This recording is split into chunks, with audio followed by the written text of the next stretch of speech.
Everything changed while you were in the hospital. This house is no longer yours. You have no place here. Find somewhere else to live. I froze.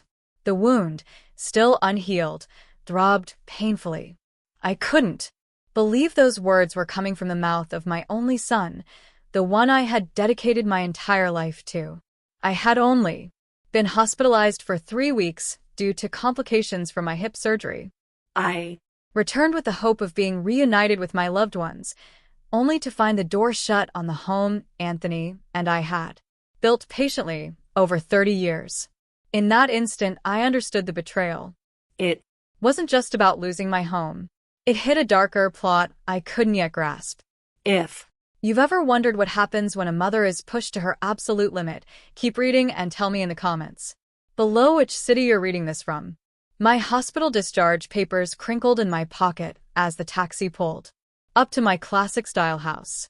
21 days had felt like an eternity. Complications from my hip surgery had kept me battling fever and infection while the world continued to spin without me. I was exhausted but relieved to finally be home. Home. The 2-story house that Anthony and I had lovingly restored during our 30 years of marriage stood before me, bathed in the late afternoon light. The roses I'd planted decades ago still bloomed by the walkway, though. They clearly needed tending after my absence. Need help with your bags, ma'am? The driver asked, glancing at my cane. Just at the door, please, I replied, my voice from the dry hospital air. My son should be waiting. The front door opened before we reached it. Richard, my only son, stood in the doorway, but not with the smile I expected. Instead, his face wore an expression I'd never seen: cold, distant, resolute. His voice echoed that same dry, formal tone. Behind him, I caught a glimpse of movement in the living room. His wife, Veronica. And were those her parents? Richard, what's going on? I asked, stepping forward. He blocked the entrance, not moving aside. You shouldn't have come. We were expecting you tomorrow. The taxi driver set my small suitcase beside me, sensing the tension. I paid him quickly, suddenly wishing he wouldn't leave. There's no easy way to say this, Richard continued as the taxi pulled away. Things changed while you were hospitalized. This house is no longer yours. A shiver ran through me that had nothing to do with my still recovering body. What are you talking about? We made arrangements. Veronica's parents needed to move from Dallas, and this house has much more space than you need. The documents are already signed. You'll have to find somewhere else to live. My mind struggled to process his words. Documents? I hadn't signed anything. Richard, this is absurd. Let me into my house right now. I stepped forward, again leaning heavily on my cane. This time, Veronica appeared beside him. Her blonde hair was perfectly styled, and she wore what I immediately recognized as my emerald earrings, a Nani's gift for our 25th anniversary. Isabella, she said with that false sweetness I had learned to identify over the years. We've already packed your personal belongings. They're in boxes in the garage. We can send them wherever you're staying. From behind them, Veronica's parents, Raymond and Claudia Sterling, emerged. Over the years, I'd barely seen them more than a few times. Raymond, tall and elegantly athletic, with silver hair, had always struck me as arrogant. Claudia, with her perpetually judgmental expression, never bothered to hide her disdain for my modest home, the very house she now stood in, as if she owned it. I'm sorry it came to this, Raymond said, sounding not at all apologetic. But Richard made the arrangements very clear. The house was legally transferred. Legally? I managed to stammer. That's impossible. I never signed anything. Richard's face hardened. Power of attorney. Remember those papers you signed before your surgery for medical decisions? They also included financial matters. The revelation hit me like a punch. Yes, I had signed a stack of documents handed to me by my own son. While I was anxious about the operation, I trusted him blindly. I hadn't even read past the first page. You tricked me, I said. The words sounded hollow, insufficient against the magnitude of the betrayal. We're doing what's best for everyone, Veronica interjected. This house is too much for you to maintain alone. Richard has been managing it for years. Don't show up here again, Richard finished firmly. We'll send your things. The decision is final. I stood there, leaning on my cane, staring at the son I had raised, the boy I'd told bedtime stories to, the teenager I'd taught to drive, the man whose college tuition I'd paid by working extra shifts. Now, he was a stranger wearing my son's face. This is illegal, I said softly. And you know it. It's done, he replied coldly. Don't make it harder. Something broke inside me, but not in the way they expected. No tears, no pleas. It was a freezing clarity, a determination I hadn't felt since my years overseeing bank compliance. Enjoy it then, I said, simply, turning away. Enjoy everything. The confusion on their faces at my calmness almost made the devastation worth it. Almost. As I limped toward the taxi, I'd had the foresight to ask to wait. I pulled out my phone, not to call the police. Not yet. That would come later, in my own time, in my own way. Instead, I sent a single message to Gloria Evans. Plan B. The hotel room in downtown Phoenix was impersonal, but clean, a temporary refuge, while I regained my strength and clarity. My hands still trembled as I sat on the edge of the bed, staring at my phone. Gloria replied immediately, "Stay safe. I'm on my way." Gloria Evans and I had been friends for 40 years, ever since college. She had become a formidable lawyer, while I had built my career in bank compliance. After Anani's death, she'd helped me organize my affairs with a meticulousness born of our shared professional paranoia. Always have a backup plan, she'd advised, especially when it came to family money. At the time, I thought she was exaggerating. Now, her foresight seemed almost prophetic. A soft knock on the door announced her arrival. Despite the late hour, Gloria looked impeccable in her tailored suit, her silver hair pulled back in her characteristic bun. Her expression, however, was pure fury. "Those miserable vultures," she whispered with rage as she hugged me carefully, mindful of my still recovering body. "Are you all right? Physically or emotionally?" I attempted a smile that didn't reach my eyes. "Both." She placed her briefcase on the desk and began pulling out files with practice efficiency. "I'm standing, which is something. The rest," I said, falling back onto the bed. "I keep thinking I'm going to wake up and all of this will be a nightmare caused by a fever." Gloria's expression softened for a moment before she regained her professional mask. "I've already started the process. The trust documentation is solid." Anthony was meticulous. "The house transfer won't withstand legal scrutiny." "How long?" I asked. "To invalidate this fraudulent transfer. A few weeks, maybe. Months if they decide to play dirty." She paused. "But, Isabella, there's something else. Something I found while reviewing your accounts." My stomach clenched. "What is it?" "Unusual withdrawals from your investment accounts during your hospitalization. Large withdrawals." She handed me a printed statement. I scanned it quickly. My banking experience immediately detected the irregularities. 5 transfers totaling over $220,000. All to accounts I didn't recognize. All made with digital signatures purportedly from me. While I was barely conscious in the ICU, I whispered, feeling the full weight of the betrayal. "They didn't just take my house. They've been draining my accounts. There's something worse." Gloria continued gravely. "My legal assistant did a preliminary check on the stirrings. Their real estate consulting business in Dallas has several complaints that were mysteriously withdrawn before formal investigations began. And Veronica's LinkedIn profile shows experience at 3 mortgage companies that ended up closing due to regulatory violations." Everything clicked with chilling clarity. Are they involved in some kind of mortgage fraud? Gloria nodded. And they've likely been planning it for months, waiting for the right moment. Your hospitalization gave them the perfect opportunity to accelerate their plans. My mind raced back to conversations from the past year. Veronica's growing interest in my finances, Richard's seemingly casual questions about my bank accounts and contacts. The foundation of this betrayal had been built long before my surgery. Richard, I said his name, catching in my throat. Do you think he knows what they're doing? Gloria's silence was answer enough. I taught him. Better than that, I murmured, barely audible. His father taught him better, too, Gloria replied, her tone soft but firm. People change, Isabella, especially when money is involved. The question now is, what do you want to do about it?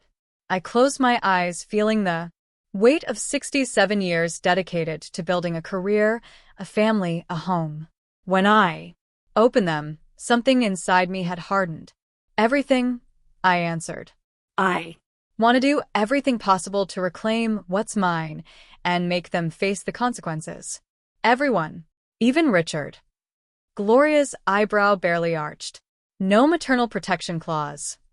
I said. He made his choice. Saying it hurt, but it was true. If he's involved in something illegal, he deserves what's coming. She nodded, satisfied with my determination. Then we'll have to be smart, strategic.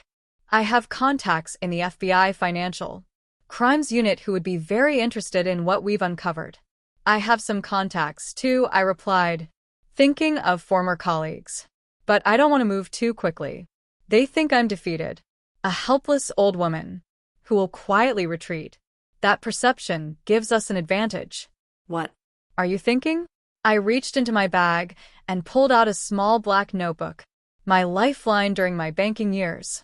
First, we document everything. Every withdrawal, every forged document, every lie told. Then we follow the money trail. If they're setting up a fraud, there will be patterns. Gloria smiled, that sharp, predatory smile I remembered from our youth. And then, I said, feeling a cold determination course through me. We spring the trap when they least expect it. We began to outline the plan. My phone buzzed with a message from Richard. Mom, we need the passwords to your investment accounts to transfer the remaining funds for your care. Send them as soon as possible. I showed the message to Gloria, who shook her head in disgust. What do I say? I asked. Nothing yet, she replied. Let them wonder. Let them worry. I nodded, setting the phone aside. The old Isabella would have responded instantly, eager to calm the waters, to maintain peace at any cost. But that Isabella had been left behind at the door of the house they stole from me. This Isabella was playing the long game, holed up in a hotel room. I reconnected with my best friend and lawyer, Gloria, who revealed shocking news. Not only had they seized my house, but they were also draining my accounts while I was hospitalized. Upon discovering suspicious movements in the Sterling's business history, I had to confront the heartbreaking possibility that my own son was involved in something truly sinister. Still recovering physically but firmer in my resolve, I made a key decision. Instead of confronting them immediately, I would let them believe they had won while I silently built the case that would be their undoing.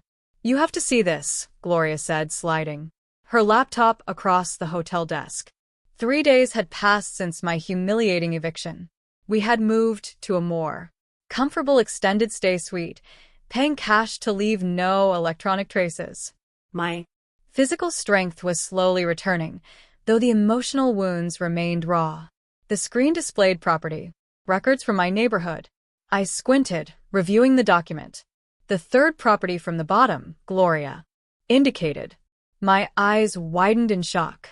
The Miller family, 2 houses down, had sold their home 3 months ago. The buyers, Sterling Investment Properties, LLC. That can't be a coincidence, I murmured. Even better, Gloria said, flipping through more documents. The Henderson family across the street had sold to the same company last month, and the retired couple on the corner already had their house under contract with that same buyer. They're buying up the whole neighborhood, I whispered, watching the scheme take shape. But why? Gloria. Opened a zoning request filed with the city planning department 2 weeks ago while I was still in the hospital. They Submitted this proposal to change the zoning for the entire block from single-family residential to mixed-use commercial.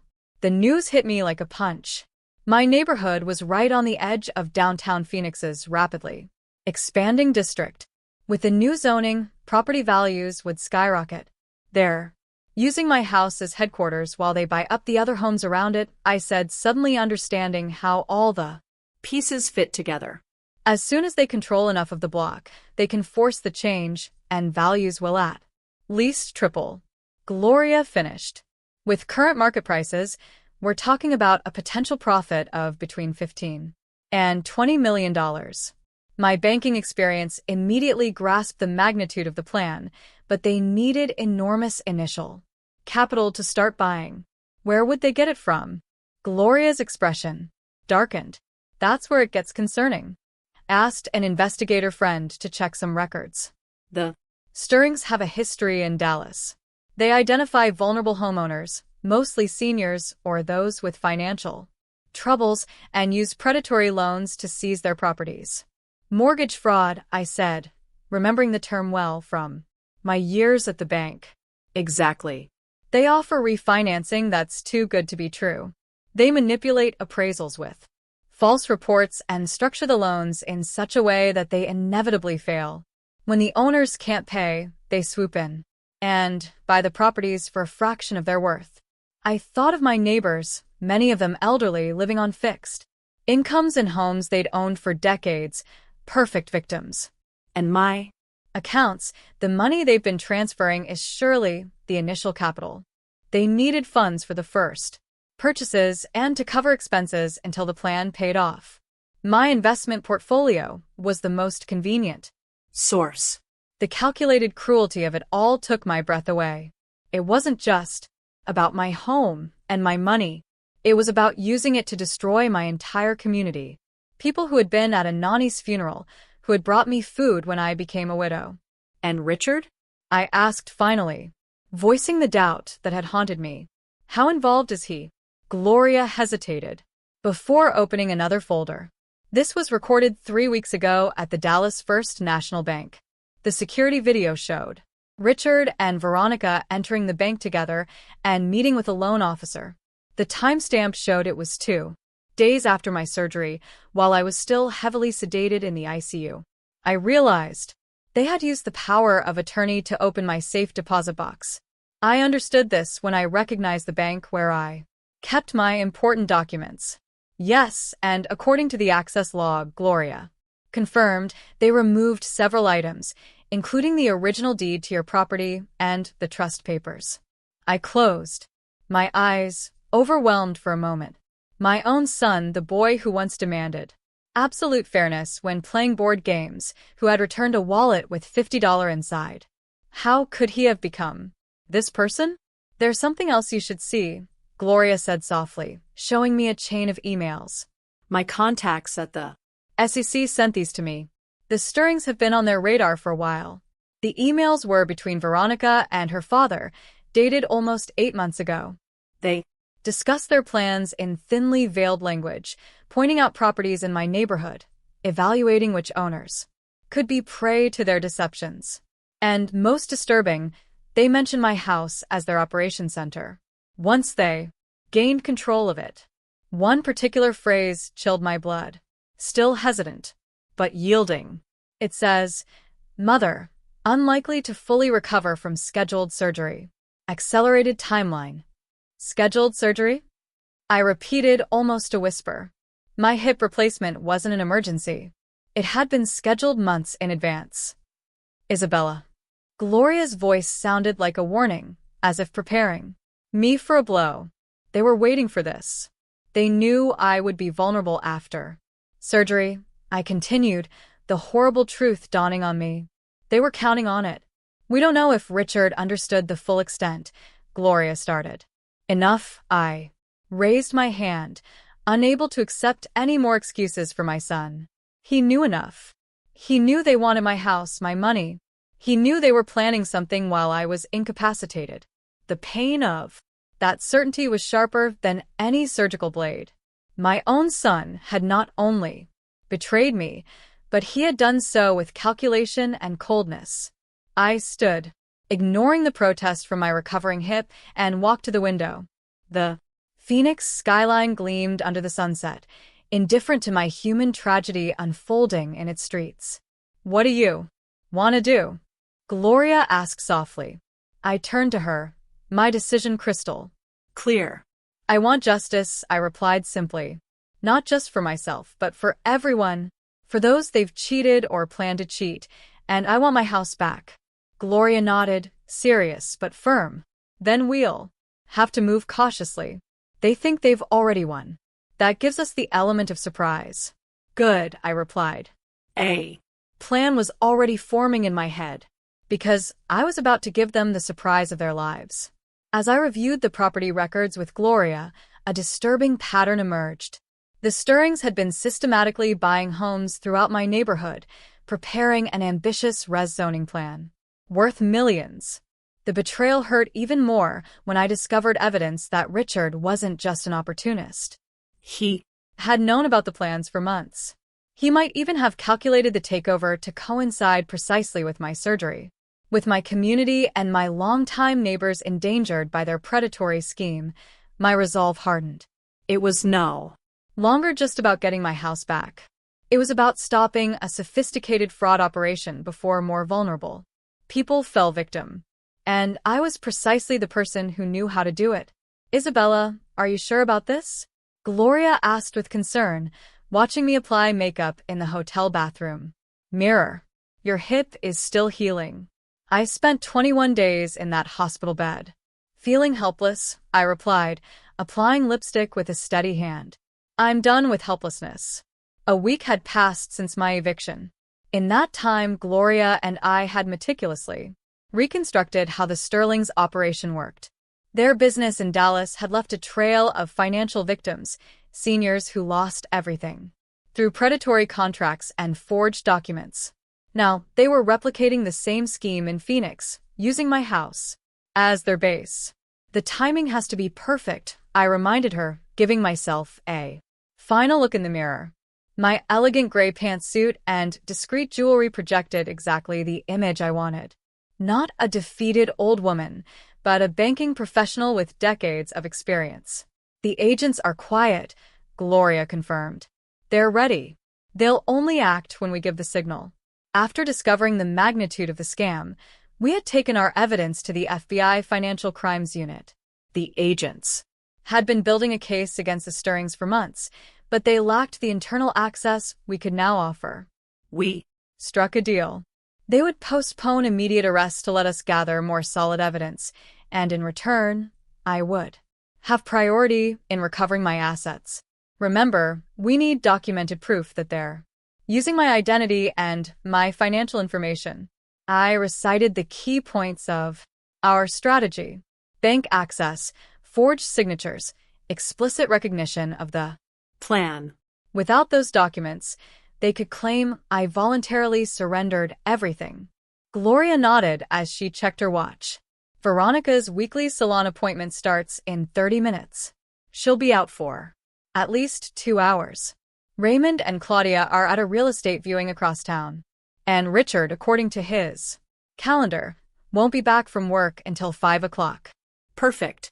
My son's predictable routine, which I once found endearing, was now my strategic advantage. I took a deep breath to steady myself. "Let's go." The taxi dropped me 2 blocks from my House. I walked slowly, using the cane more as a facade of fragility than for actual support. The neighborhood looked the same as always, with well-tended gardens, old homes, and the grand oak on the corner where Richard had built a treehouse.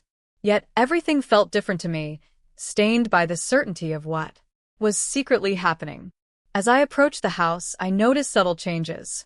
The roses I'd cared for So many years were gone, replaced by generic plants. The porch furniture Anthony and I had restored was no longer there. The transformation had begun, erasing the traces of our family. I didn't go to the front door. I preferred to circle around to the side entrance, the one leading to the kitchen, which in my haste to get to the hospital, I had forgotten to lock. For years it had Been our secret. Richard, as a teenager, used it to sneak in after curfew, thinking I didn't know. The key turned easily in the lock. I entered silently, just catching the sound of unfamiliar voices coming from my study. Following the sound, I stopped in front of the half-open door. The closing with the Miller family is scheduled for Friday, a masculine voice said, which I recognized as Raymond Sterling's. Once that's done, we'll control 40% of the block. And the Henderson property? Another unfamiliar voice asked, likely a partner. That's already resolved. We used Mrs. Hayes's banking credentials to secure the financing. Clean as a whistle. My hand gripped my cane tightly. They were using my name and my banking reputation to orchestrate their frauds. Exactly what we needed to prove. I activated the recorder on my phone before pushing the door open. The scene froze like a painting. Raymond Sterling, seated behind Anani's antique desk, his partner, standing by the window, all staring at me with naked astonishment. Hello, Raymond, I said calmly, discussing business in my study. Isabella. He reacted immediately, standing up. This is unexpected. How did you get in? Through the door, I replied. Directly. The same door to the house that still belongs to me legally. His partner, a nervous man in his 30s, looked at us uneasily. Do you want me to come back later, Mr. Sterling? No need, I answered before Raymond could open his mouth. I just came to pick up some personal papers I need. Raymond's expression hardened. This property is no longer yours. Richard was very clear about that. Yes, he was, I nodded, walking toward the filing cabinet in the corner. Very clear about his intentions. Just as clear as you are. Using my banking credentials for your financing operations. Color drained from Raymond's face. I don't know what you're talking about, do I? I opened the cabinet drawer and pulled out a folder. The Henderson property using my data to secure funds. I just heard you discussing it. The partner began backing toward the exit. Mr. Sterling, I think I'd better go. Isabella is confused.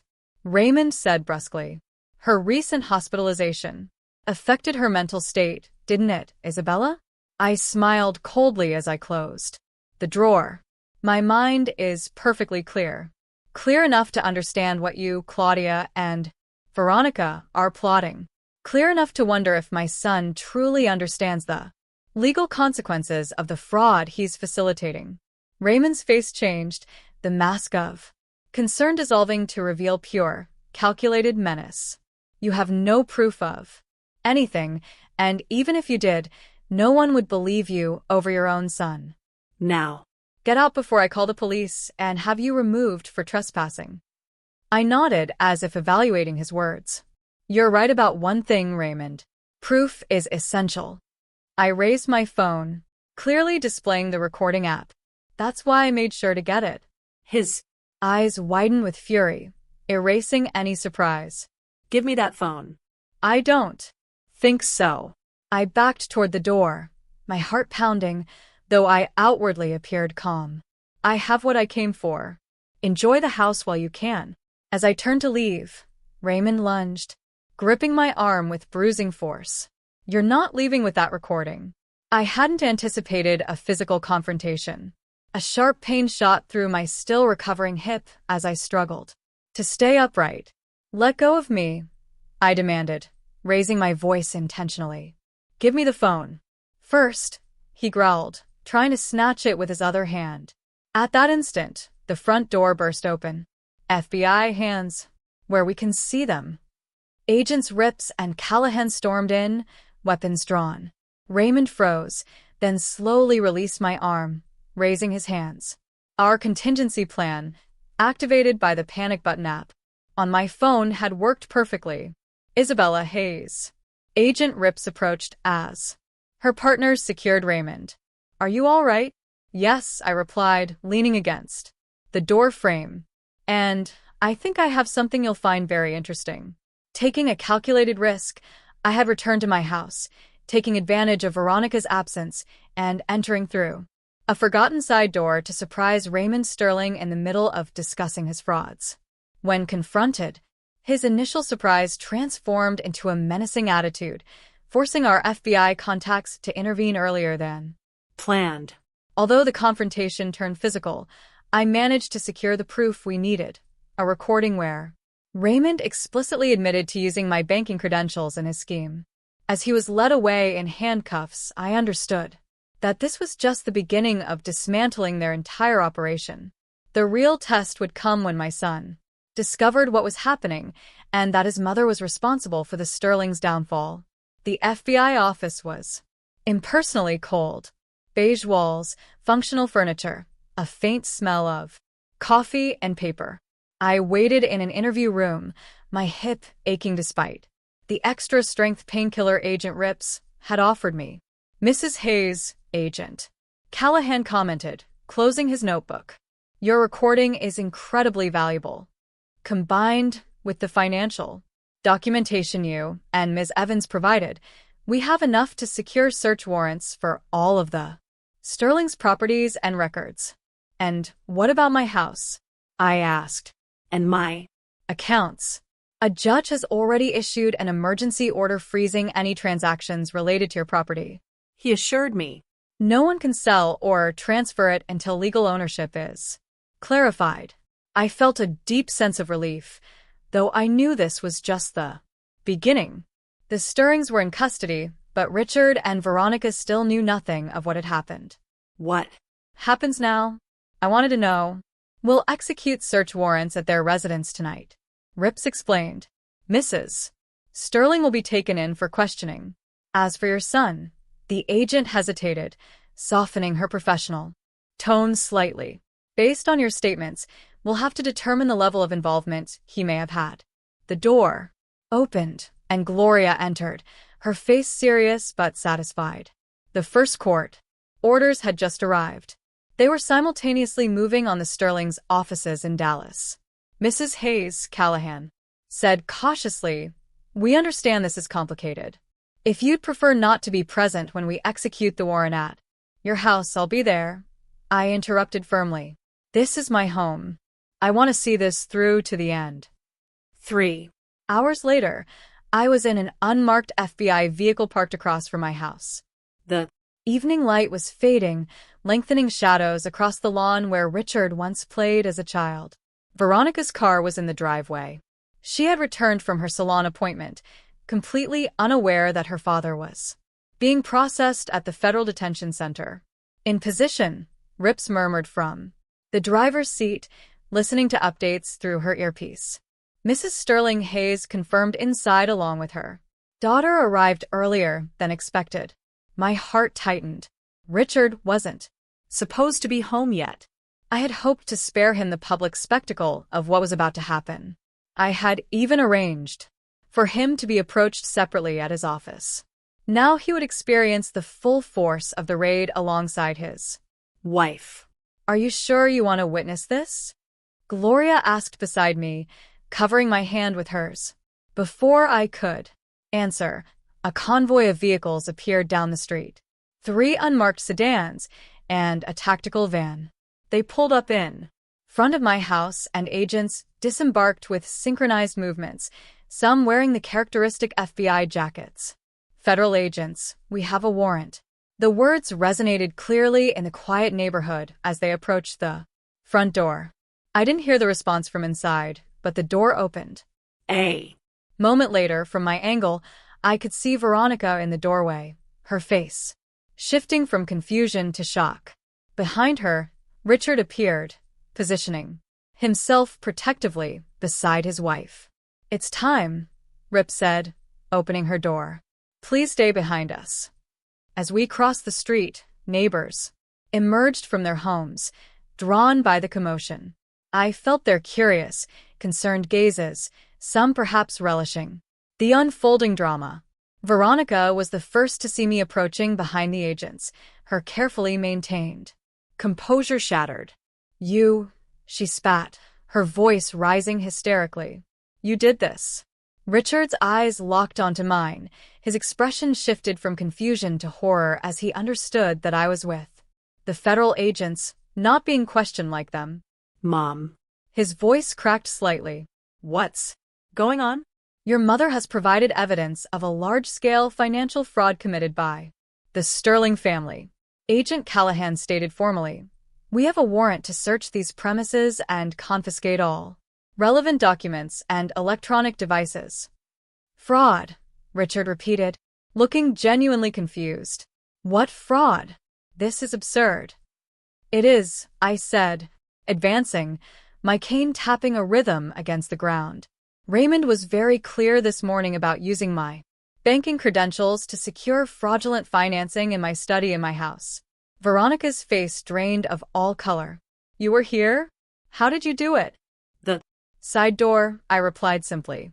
There are some things about this house you never bothered to learn, Veronica, like the fact that it legally belongs to a trust created by my late husband, which cannot be transferred without the signature of all trustees, including Gloria, who certainly never signed anything. Richard looked at me and his wife, growing increasingly desperate. Mom, it's been a misunderstanding. We wanted to help you by stealing my house, draining my accounts, setting up your in-laws in a property scheme, using my financial reputation. My voice remained firm despite the whirlwind of emotions inside me. That's not helping, Richard. That's fraud. That's theft. Mrs. Sterling Hayes, we need you to come with us for questioning, Rips interjected, gesturing toward one of the vehicles. Veronica's surprise gave way to a calculated calm. I want my lawyer present. I won't say anything without representation. That's your right. Callahan acknowledged before turning to Richard. Mr. Thompson will also need to speak with you. I don't understand, Richard said, his voice hollow. Mom, what have you done? The question's so backward, so revealing of his inability to recognize his own culpability, hit me like a punch. What have I done? I repeated, staring at him. I've protected myself and others from people who believe they can take whatever they want, without consequences. I taught you better than this, Richard. Your father taught you better. As agents led Veronica toward a waiting vehicle, she turned with unexpected venom. You think you've won? You have no idea what will happen when my father's lawyers get involved. Your father is already in custody, I interrupted calmly. And your mother, too. The FBI is currently searching your offices in Dallas. It's over, Veronica. Her face twisted with fury as agents firmly guided her into the car.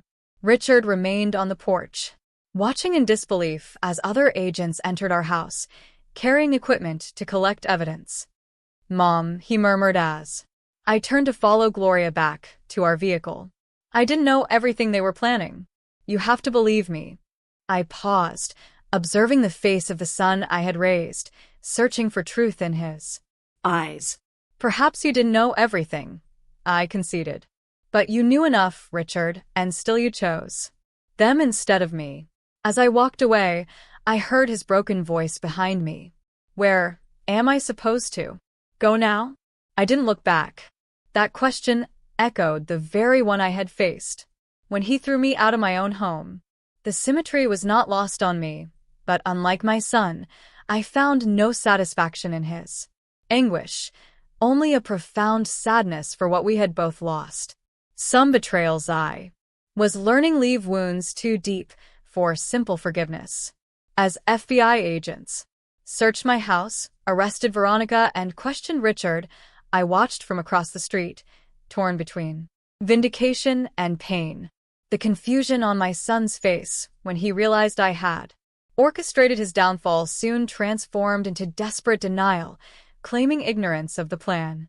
Veronica's mask of composure finally broke, revealing the calculating criminal she had always been. While another part of me recoiled at Richard's pleading question, where am I supposed to go now? I recognized the poetic justice He was experiencing exactly what he had put me through. Some lessons come at a terrible cost, but as I walked away from the house I would soon reclaim, I knew this confrontation was only the first step on a longer path toward justice and perhaps one day healing. You should eat something, Isabella. Gloria pushed a container of soup toward me on the hotel desk we'd converted into a makeshift office. 3 days had passed since the FBI operation. 3 days of statements, evidence review, and legal hearings, leaving me almost no space to process everything that had happened. I'm not hungry, I replied, reviewing the latest packet of documents Gloria had brought from her office. You haven't been hungry in days, she insisted. Your body is still recovering. You need strength. I sighed, knowing she was right. The physical toll and tension had Caught up with me. Reluctantly, I opened the container and tried a spoonful of the chicken soup. Better. Gloria nodded, satisfied. Now we should discuss tomorrow's meeting. The meeting she referred to would be my first face-to-face encounter with Richard since the operation.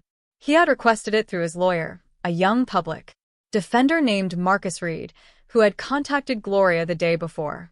He says He didn't understand the extent of the Sterling's operation. Gloria continued in a neutral tone. He claims Veronica kept him in the dark about almost everything, and that the power of attorney he tricked you into signing allowed him to transfer funds from your accounts. I couldn't help the bitterness that crept into my voice. he was in the dark about those two as well. Gloria's expression softened. I'm not defending him, Isabella. I'm just relaying what his lawyer said. I Set my spoon down on the plate, no longer wanting to eat. What else did this Reed say? Richard wants to cooperate fully with the investigation. He's offered to give detailed testimony about Veronica and her parents in exchange for his situation being considered in his own process. He's betraying them. The idea shouldn't have surprised me, and yet it did. The Richard the First knew had always been fiercely loyal. Survival instinct, Gloria suggested.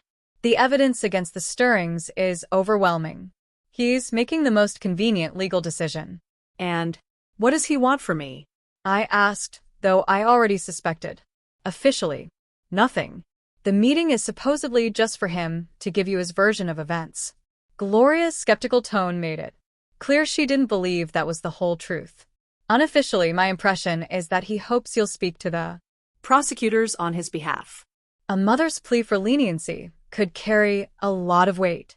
I closed my eyes, exhausted to my core. The thought of facing Richard, of listening to his justifications and excuses, squeezed my chest with pain. You don't have to meet him, Gloria reminded me softly. At this point, you owe him nothing. I know, I said. But I need answers, Gloria. I need to understand how my son could become someone capable of doing this. The interview room in the federal building was cold and stark. A metal table, uncomfortable chairs, and a large mirror. That undoubtedly concealed an observation room. I sat with Gloria beside me, my hands clasped on the table, to hide their slight tremor. When the door opened, I barely recognized the man who entered. Richard, my son, always self-assured and well-groomed, looked disheveled. His usual suit had been replaced by wrinkled khaki pants and a simple shirt. The shadow of stubble on his face revealed he hadn't shaved in days. Mom, he said as he took a seat across from me. His lawyer, a serious young man with wire-rimmed glasses, sat beside him. Richard, I greeted, trying to keep my voice steady. A tense silence stretched between us. Neither of us knew how to begin this impossible conversation. Mrs. Hayes, Marcus Reed finally spoke. My client requested this meeting to clarify certain aspects of the situation that he believes have been misunderstood. I'm listening, I replied, my gaze fixed on Richard, not his lawyer. Richard cleared his throat. First, I want you to know I never wanted things to go this far. When Veronica and I talked about her parents moving to Phoenix, it was meant to be temporary, just until they found their own place. And the power of attorney, I interrupted him. The one you tricked me into signing before my surgery. He lowered his gaze in shame. That was Veronica's idea. She said it was just a precaution in case decisions needed to be made while you recovered. Yet you used it to transfer my house and empty my accounts. I accused. He Hesitated, glancing at his lawyer, who barely nodded. That was all Veronica and Raymond. They said they were moving some funds to safer investments for your retirement. I didn't know they were actually stealing. I watched his face, searching for the truth in his eyes. There was desperation, no doubt, fear. But was it genuine remorse or just regret at being caught? The house, I insisted. You yourself told me I couldn't come back. You stood at the door of the home your father and I built and told me it was no longer mine. his eyes fixed on The table. Veronica convinced me it was for the best. She told me the house was too much for you, that you'd be happier in a senior living community. He swallowed hard. I thought we were helping you, he added, referring to kicking me out with only the clothes on my back and leaving my personal belongings in boxes in the garage. The calm I had maintained began to crack. That's not helping, Richard. That's cruelty. I know, he murmured. Now I know. What did they have against you? I blurted out. It was the question that had tormented me for days. Veronica and her parents. What power did they have over you that you would betray your own mother like this? Richard suddenly lifted his head, surprised. His lawyer shifted uncomfortably. Mrs. Hayes, Marcus Reed interjected. We should focus. On no, Richard interrupted. She deserves to know. He took a deep breath.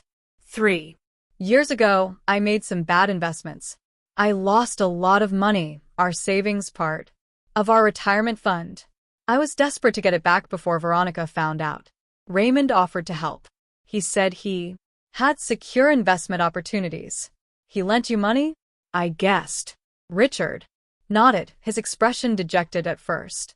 Yes. Then it became more complicated. I signed papers. I got involved in their businesses without really understanding what they were about. By the time I realized what was happening, I was already caught up in several of their frauds. They had leverage over you, Gloria observed. They had me in their hands, Richard corrected bitterly. Veronica made it clear that if I didn't cooperate with their plans, her father would make sure I took all the blame. I tried to process this new information, attempting to reconcile it with the son I thought I knew. And my house, my accounts, a test of loyalty, he admitted, shrugging his shoulders in shame, to show I was committed to the operation. Veronica said that once the neighborhood land was res-zoned, we'd make enough money so I could comfortably place you somewhere else. Did you actually believe that? I couldn't hide the disbelief in my voice. I wanted to believe it, he replied softly. It was easier than accepting what I was really doing. The brutal sincerity of those words hit me for the first time since this nightmare began. I glimpsed the son I remembered, the boy who, when caught lying, would eventually admit the truth, no matter how much it hurt. Richard, I said carefully, what exactly are you asking of me today? For the first time, he held my gaze. Nothing, Mom. I don't deserve your help. Or your forgiveness. His voice cracked slightly. I needed you to know that I never meant to hurt you. I was weak and I was scared. I made terrible decisions. Whatever happens now, I'll accept it. The simplicity and dignity of his answer, so different from the desperate excuses I had imagined, disarmed me. Before I could respond, a knock on the door interrupted us. Agent Rips entered, nodding apologetically. Sorry to interrupt, but we have an urgent matter. Mrs. Hayes, could you step out for a moment? In a cold, aseptic federal building interview room, I finally faced my son, seeking answers to the betrayal that tore our family apart. Instead of the excuses I expected, Richard revealed a more complex truth. He had become entangled with the Sterling's business years ago out of economic desperation, becoming their pawn through blackmail and manipulation. Although his explanation didn't justify what he had done, admitting that the transfer of the house was a test of loyalty designed by Veronica offered me. The first glimpse of the sun, I thought I knew. Just as that painful revelation began to change my understanding of things, Agent Rips burst in with urgent news, hinting at a new turn in an increasingly tangled case. Despite everything, I found myself wondering if perhaps there was a way forward amidst this devastation. Not back to what was, but towards something different built on painful truth, not comfortable illusions. Agent Rips led me to a small conference room down the hall. Gloria followed closely, her normally steady demeanor somewhat altered, which immediately put me on alert. "What's happened?" I asked, as the door closed behind us. "We've been executing new search warrants tied to the Sterling's files," Rips explained, placing a folder on the table. "A team in Dallas found something you need to see." She opened the folder and pulled out several photographs, carefully arranging them in front of me. I leaned in, observing the overwhelming images with growing bewilderment. They showed a private hospital room, medical equipment, and a patient in a bed. "I don't understand," I said, looking up. "What does this have to do with?" The words caught in my throat as I focused on the last photo. The patient was me, unconscious, connected to monitors in the ICU during my recent hospitalization. "These were found in a hidden safe in Raymond Sterling's Dallas office," Rips explained quietly. Next to them, she placed another set of documents on the table. My medical records, doctor's notes, medication orders, and my own clinical charts, which should have been under strict protection at Phoenix General Hospital. "How did they get these?" Gloria asked, her lawyer's instinct immediately grasping the implications. "That's what concerns us," Rips replied. "The timestamps on these photos don't match regular visiting hours, and these documents contain information that family members wouldn't normally have access to." A shiver ran through me as I understood what she was implying. Someone inside the hospital was collaborating with them. Rips nodded grimly. "We've identified a nurse who accessed your records on several occasions when neither Richard nor Veronica were present. Phone records show multiple calls between this person and Raymond Sterling." "But why?" I asked, trying to understand why they would monitor me so closely. Gloria's face had turned pale as she examined the documents. "Isabella, look at these medication notes."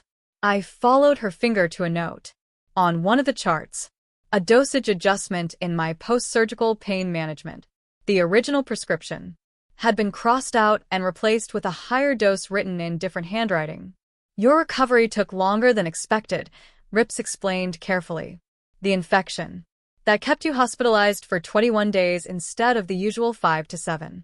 We're investigating if it might have been deliberately caused." The implication hit me like a physical blow. "Are you saying they tried to?" I couldn't finish the sentence. "We're not making any accusations yet," Rips clarified immediately. "But we are investigating the possibility that someone may have deliberately attempted to prolong your hospitalization to give the Sterlings more time to execute their plans." I gripped the edge of the table, suddenly dizzy. The idea that someone had manipulated my medical treatment, risking my life, was almost impossible to comprehend. "Does Richard know about this?" I managed to ask. "Not yet," she replied. "We wanted to inform you first, due to the very personal nature of this discovery." Gloria placed her hand over mine, her expression grave. "Isabella, if someone intentionally altered your care, this case escalates significantly. We're no longer just talking about fraud and elder abuse, but possibly attempted." "I know," I interrupted, unable to hear those words spoken aloud. The possibility was too monstrous to confront directly. "There's something else," Rips continued, with visible discomfort. "We found a life insurance policy in your name taken out 6 months ago. The beneficiary is listed as Richard Thompson." I felt the room tilt. "Richard knew," I whispered, the last fragments of hope for my son crumbling. "He had to know." "Not necessarily," Rips warned.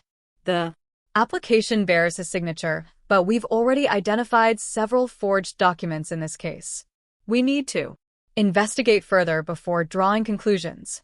I closed my eyes, trying to resist this new wave of betrayal.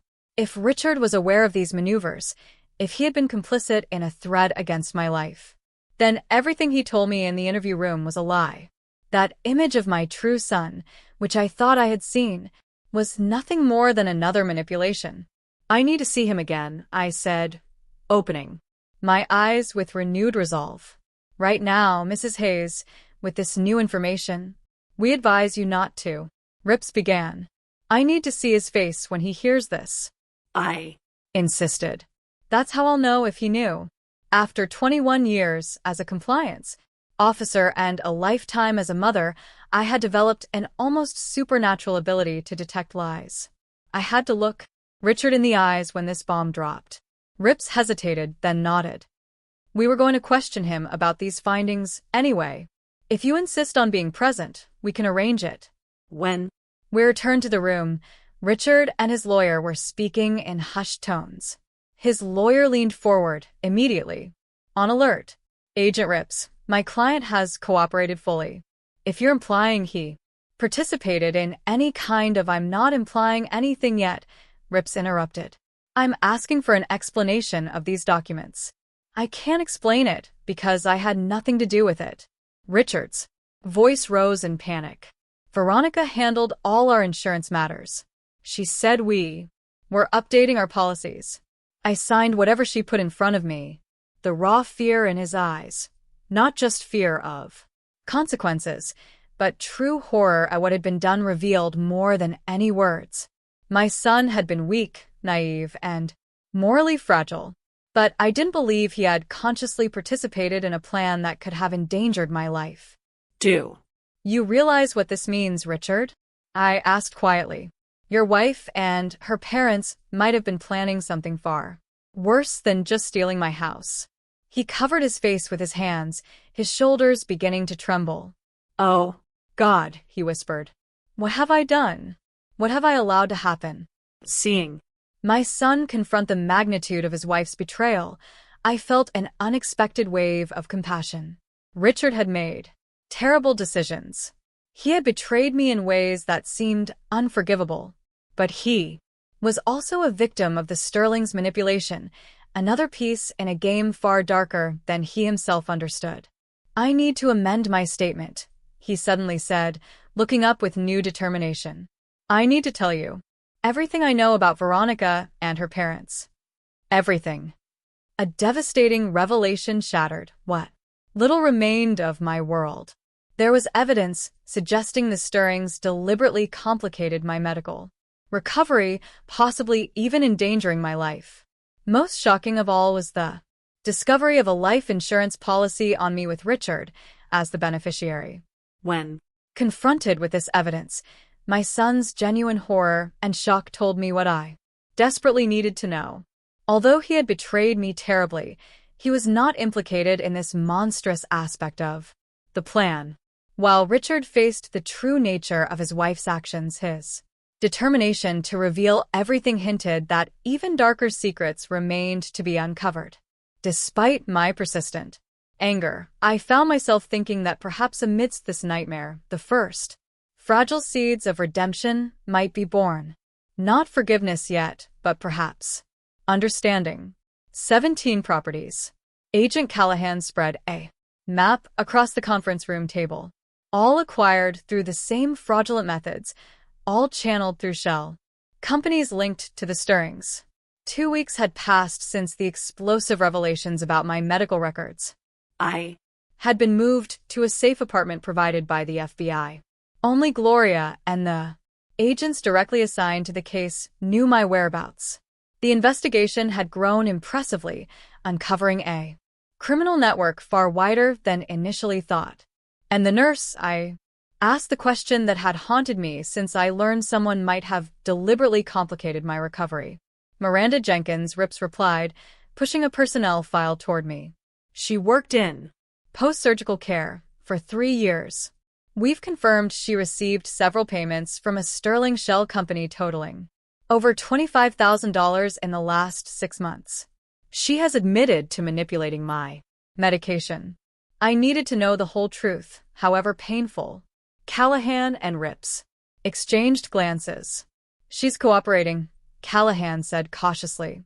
According to her statement, she was ordered to prolong your recovery period by adjusting certain medications and introducing a mild bacterial contamination during 4 changes. My Stomach churned at the coldness of that clinical explanation, which in reality meant calculated harm. She could have killed me. She claims she calibrated the contamination to cause prolonged hospitalization without risking your life, Rips added, her tone loaded with repulsion, as if that would soften what she had done. And Veronica, she orchestrated all this? The question almost sounded rhetorical. I already knew the answer. Raymond Sterling made the initial contact with Jenkins, Callahan confirmed, but evidence indicates Veronica designed the details. Text messages recovered from her phone include precise questions about your treatment schedule, medication regimen, and anticipated discharge dates. I closed my eyes for a moment, still trying to assimilate the calculated cruelty of it all. My own daughter-in-law had deliberately prolonged my suffering to buy time for their scheme. And what about Richard's involvement?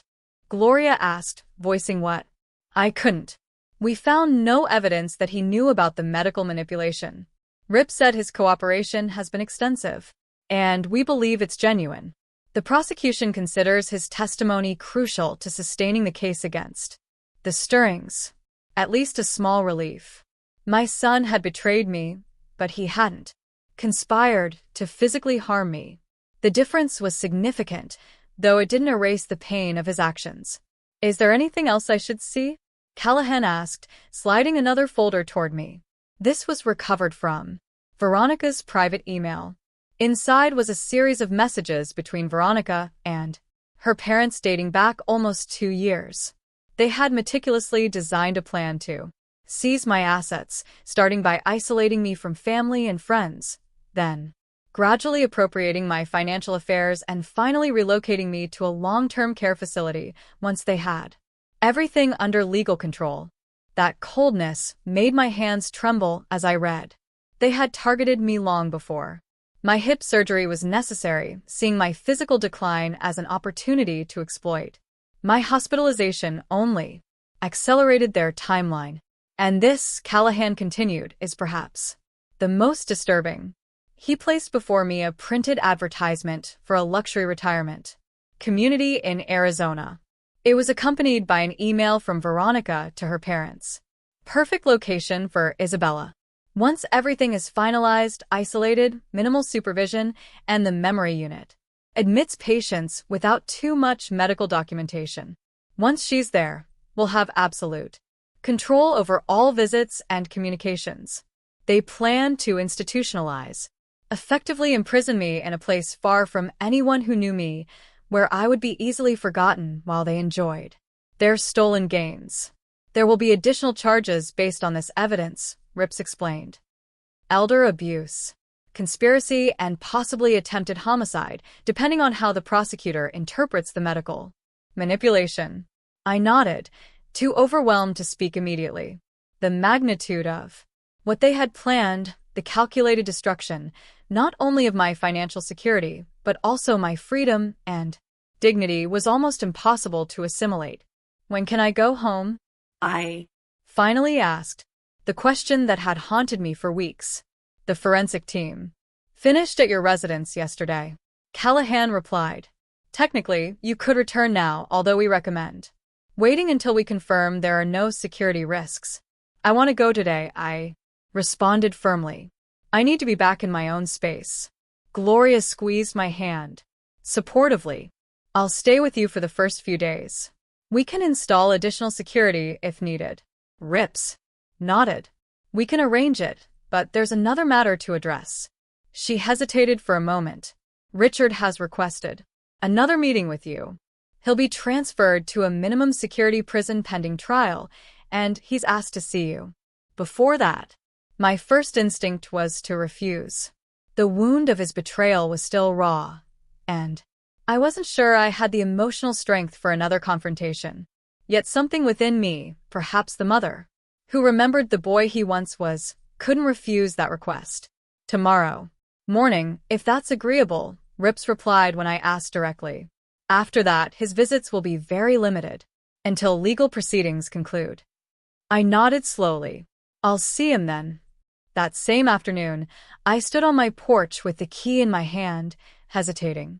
Before putting it in the lock, the facade looked the same, but I knew that. Inside, strangers had invaded my space. They had planned my downfall in a place that should have meant safety. Take your time, Gloria said softly beside Me. This is going to be difficult. I took a deep breath and turned the key. The familiar scent of my home, the gleam of wood, the old books, the faint trace of lavender from the sachets I placed in the closets, was now covered by foreign perfumes and cleaning products. There were traces of the Sterling's brief occupation in subtle details. The furniture was barely moved. My favorite orchid was gone from the sunroom. New curtains hung in the living room. In my study, Anani's antique desk had been turned toward the door instead of the window where he always worked, looking out at the garden. That minimal change hit me harder than I expected. They had erased our routines, our history. We can put everything back the way it was, Gloria assured me, seeing my face. Make it yours again. I nodded slowly, going through each room, noting changes and violations. In the master bedroom, my clothes were gone from the closet, replaced by Veronica's expensive suits. My simple jewelry box had been emptied. The pieces Anthony had given me over so many years of our life together were nowhere to be found. The FBI recovered most of your jewelry from the Sterling safe deposit box, Rips had told me earlier. They'll return them once they finish processing them as evidence. It was small comfort knowing that strangers had touched those intimate memories of my marriage, judging only their monetary, not sentimental value. In the kitchen, my collection of handwritten recipe cards, including those from my mother and grandmother, irreplaceable, had been discarded, replaced by shiny, modern cookbooks that clearly had never been used. That disdain felt personal, as if they had erased my family's history, a deeper wound than the financial theft. As I surveyed the damage, a strange calm settled over me. This house, these belongings, they had been violated, but they were still mine. I had survived. I had fought and reclaimed what was taken from me. The Sterling family had underestimated my resilience, my resources, and my determination. I'm staying, I decided, looking at Gloria. Tonight in my house. Are you sure? She asked with concern. Couldn't we start fresh tomorrow?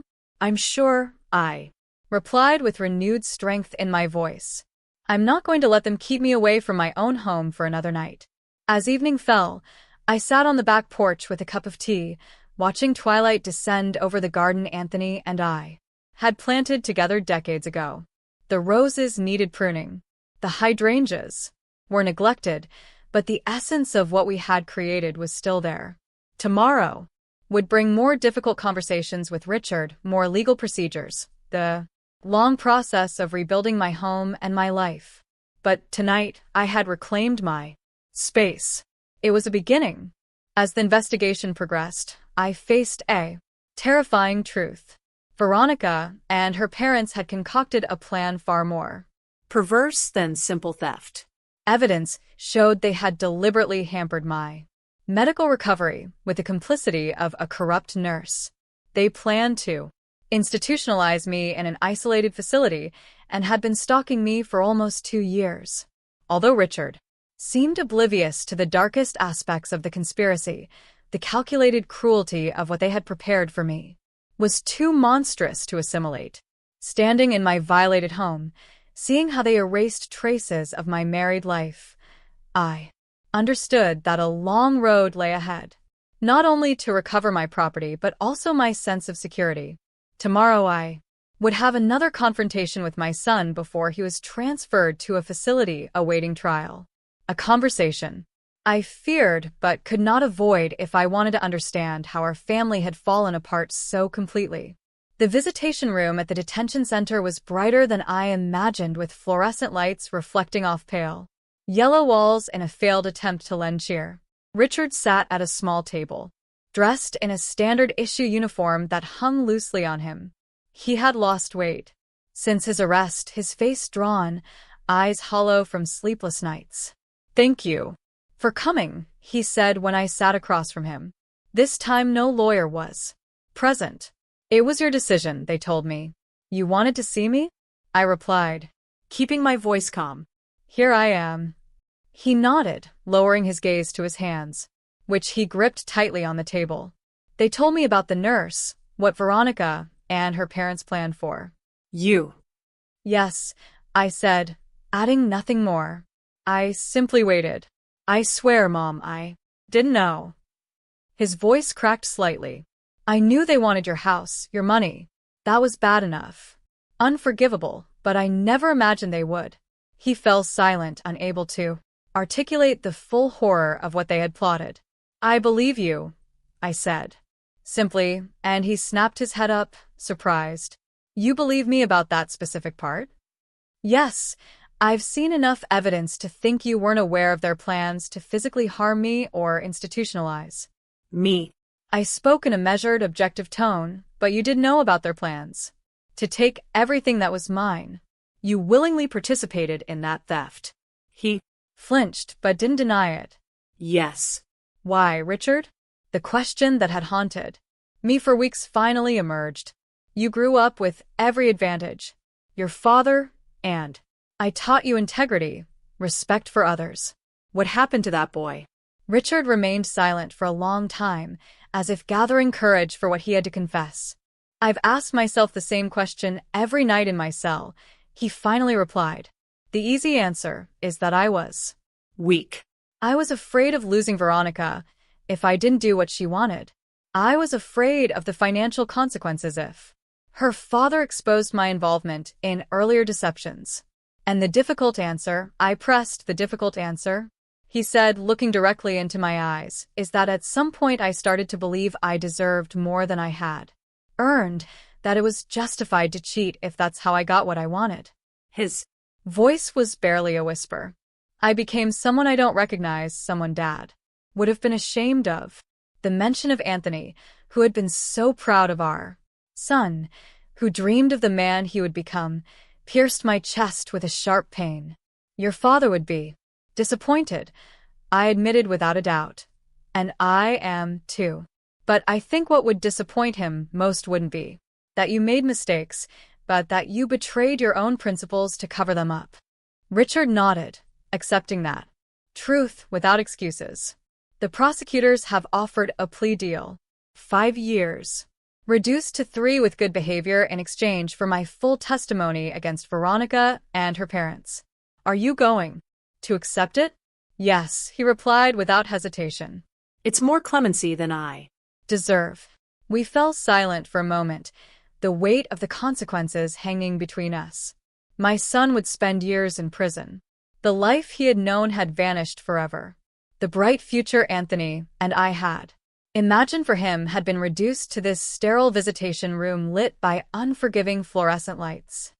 "I found something in the house yesterday," I said, changing the subject. "At the bottom of your father's desk drawer." I reached into my purse and pulled out a worn envelope. "It's a letter he wrote to you before he died. He asked me to give it to you when I thought you needed it most. I think that time is now." Richard's hand trembled slightly as he took the envelope, turning it over to see his name in Anani's unmistakable handwriting. "I didn't know this existed," he whispered. "During his last months, he wrote several letters," I said. "This was the last one." I watched him open it carefully, as if the paper might crumble in his fingers. I remained silent as he read, watching emotions cross his face: pain, shame, and finally something akin to determination. When he finished, he folded the letter carefully and pressed it against his chest for a moment before returning it to the envelope. "Thank you for bringing this," he said, his voice firmer. I needed to hear his voice again, even if the circumstances are. He gestured vaguely at our surroundings. "What will you do afterward? I asked. When you've served your sentence. The question seemed to surprise him. Perhaps he hadn't allowed himself to think that far ahead. Perhaps he didn't expect me to. Imagine a future for him beyond punishment. I don't know, he admitted. My career and my finances are over. Obviously, my reputation, he shrugged, a gesture that spoke volumes about the ruin of his former life. You'll have to rebuild yourself, I told him. Not just practically, but morally too. That's the hardest work. I know. He hesitated for a moment then. Asked the question that weighed most heavily within him.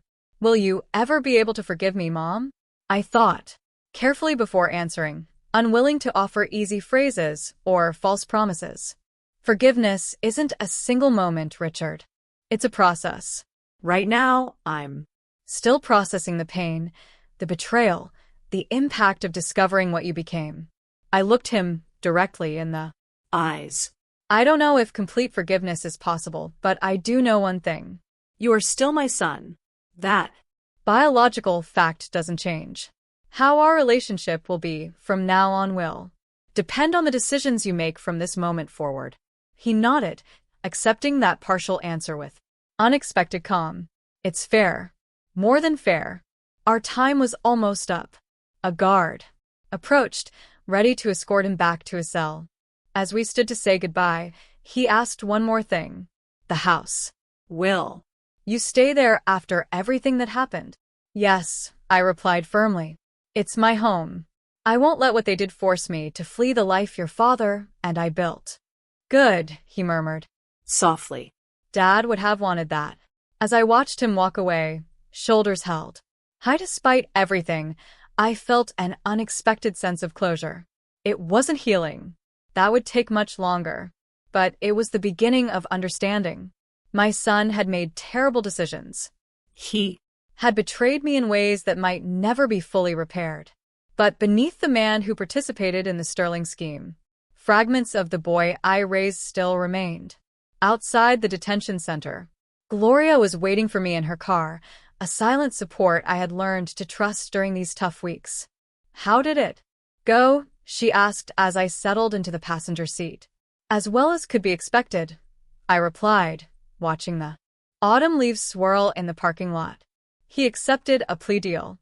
5 years, perhaps reduced to 3. And how do you feel about that?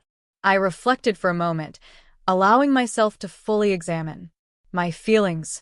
Sad, relieved, still angry, but less so than before. Most things are clear to me now about what happened and where we're going.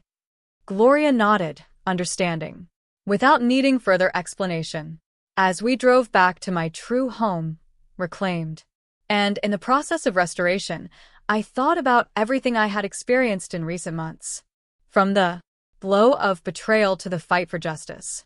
From the horror of discovering what they had planned against me to reaching this moment of fragile resolution.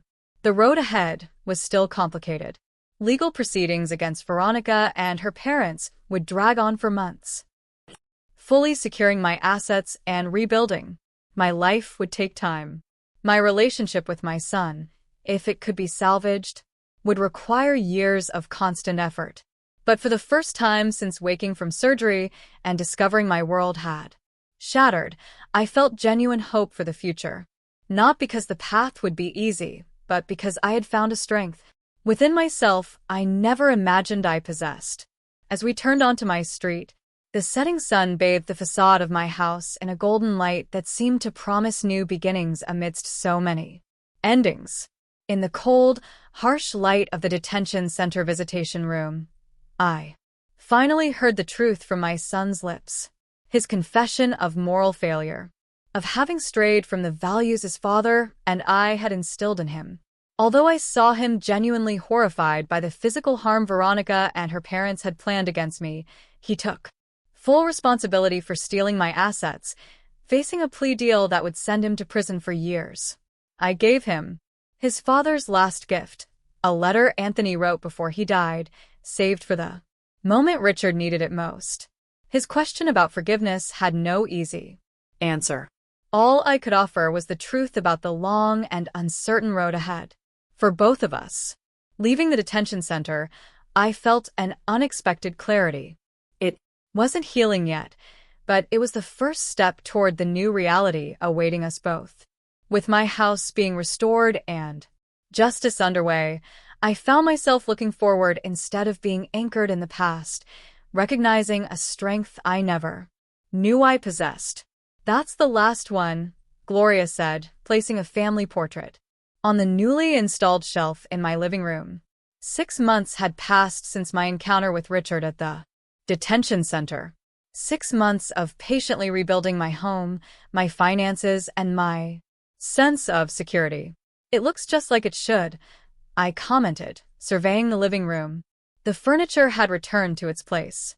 The curtains were replaced with styles I liked, and the subtle traces of the Sterling's brief stay had been meticulously removed.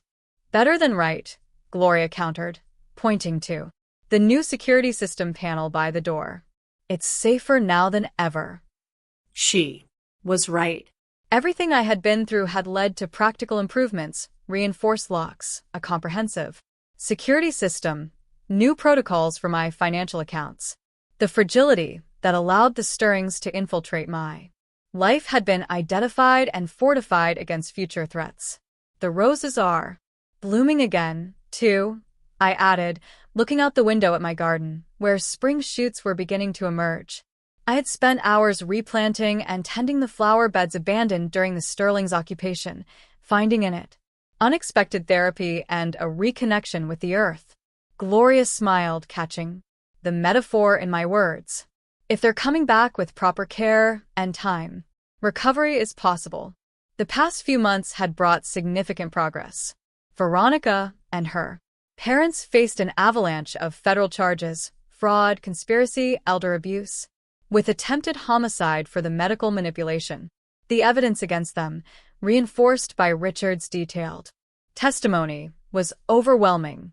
To avoid a trial with lengthy sentences, they accepted plea bargains. 20 years for Raymond, 15 for Claudia, 18 for Veronica. The magnitude of their criminal network proved to be even larger than initially thought, with victims identified in 3 states.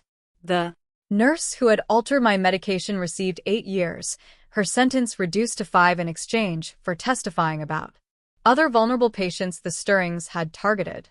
The investigation uncovered 2 previous cases of elderly homeowners who died under suspicious circumstances after becoming involved with Sterling investment properties, now opened as possible homicides. My neighborhood was spared from the predatory rezoning plan. With the Sterling's operation exposed, the properties they had acquired were being returned to their rightful owners or their heirs. The community united, creating a support network for seniors to protect them from similar future scams. Have you decided about the visit? Gloria asked, pulling me from my thoughts as she served 2 glasses of iced tea. The visit she referred to as Richard's latest request. Now, after 3 months serving time in a minimum security facility, he had asked if I would consider seeing him again. His letters, sent weekly since his incarceration began, had always respected my boundaries, assuming no forgiveness, but consistently showing his remorse and describing his attempts at rehabilitation. I think I'll go, I said, surprised by the certainty in my voice. Not next week. I have the garden club fundraiser, but perhaps the week after. Gloria nodded, her expression carefully neutral. You seem calmer about the idea than a month ago. I dreamed of Anthony last night, I explained, and that memory brought me unexpected solace. We were on the porch swing talking just like old times. He told me something that stuck with me. Healing doesn't mean erasing the wound. It means finding purpose in the scar. That sounds like Anthony, Gloria commented with a soft smile. He always found wisdom in difficult times. I woke up thinking about Richard, I continued, and how some wounds never fully close, but perhaps they can still lead to something meaningful.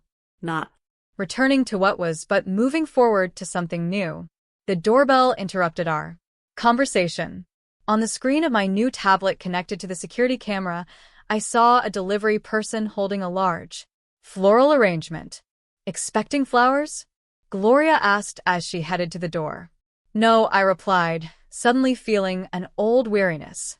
Distrust didn't disappear easily despite the current security measures. Gloria checked the delivery person's credentials before accepting the bouquet. A beautiful arrangement of lilies and irises, my favorites. The card simply read, "Thinking of you on your birthday, your neighbor Eleanor Jameson." I smiled, touched by the gesture. Eleanor Jameson had moved into the house across the street 3 months ago. A retired literature professor with quick wit and similar tastes. We had slowly forged a friendship, sharing gardening tips and reading recommendations. She had lost her husband around the same time I lost Anthony, which immediately created a bond of understanding between us. What a lovely gesture, Gloria commented, admiring the arrangement. You're building a very solid community here. She was right. After the Sterling scandal, I had made a conscious decision to strengthen my connections instead of retreating into isolation. The neighborhood book club I had founded already met monthly in my living room. The senior community center, where I volunteered twice a week, had become a place of valuable friendships.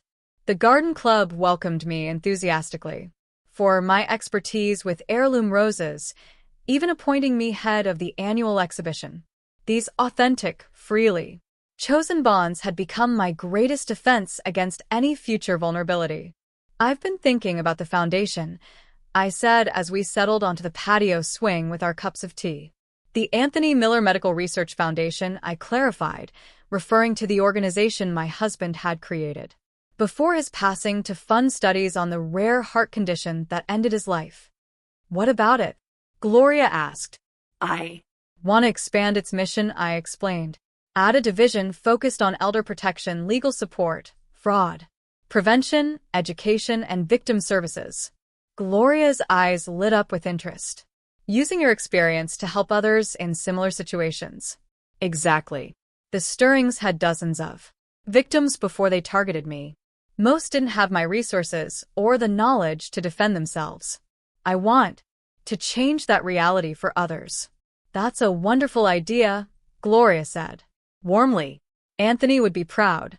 I think so too, I replied, looking out at the neighborhood where I had managed to rebuild my sense of home and security, finding purpose in the scar, as he used to say. As afternoons slipped into evening, we remained in comfortable silence, watching neighbors return from work and children playing in nearby yards. The pulse of the community beating around us. The trauma of what I had lived through would never entirely disappear. There would always be moments of intense alertness, echoes of betrayal that would suddenly surface. But those scars no longer defined my daily existence. They had become a source of wisdom, deeper empathy, and renewed purpose. Later, when Gloria left, I sat at Anani's desk, now correctly placed in front of the garden window, and began to outline the structure of the foundation's new division. As I worked, I felt that everything made sense, as if a cycle was closing. The Stirrings had chosen me because they saw a fragile, easily exploited elderly widow. The foundation would transform that painful experience into protection for many others. Tomorrow would bring new challenges. A meeting with the foundation board, preparations for my future visit to Richard, the restoration of the garden that had been neglected during my absence. But for the first time in many months, I looked forward to these challenges with true enthusiasm, not just determination. My phone rang, interrupting my work.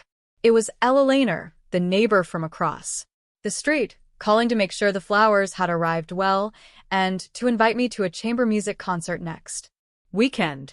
As we talked, I understood how much my life had changed in the 6 months since I reclaimed my house. The betrayal had broken something essential in me, my basic trust in family and the protection familiar spaces are supposed to offer. But from that rupture, new strengths had emerged, new connections, a different purpose that perhaps never would have been born otherwise. Finding purpose in the scar, I murmured to myself as I hung up. Anani's wisdom resonated in my mind, not erasing the wound, but allowing it to transform into something meaningful, into something that with time could become a form of beauty. 6 months after confronting Richard, I find myself in a phase of unexpected renewal. As my house is restored and the garden blooms again, I receive news that Veronica and her parents have accepted lengthy prison sentences. Their extensive criminal network has finally been dismantled. The neighborhood they targeted has united in mutual defense, while I have forged new friendships and community ties that enrich my daily life. When Richard requests another visit at the minimum security prison, I decide, inspired by a dream with Anthony, that I am ready to take that step, not with the intention of erasing what happened, but of finding meaning in the painful experience. That purpose takes concrete form in my plan to expand the Anthony Miller Medical Research Foundation to include elder protection services, transforming my personal trauma into a shield for others who might become victims. As I settle into this new chapter, I realize that although the betrayal broke something essential within me, that rupture opened space for unexpected growth, new connections, and a deeper wisdom about what truly matters. In the time I've left, this story reminds us that the wicked will sooner or later be unmasked and punished, while those who maintain an upright heart will find the justice and peace they deserve. This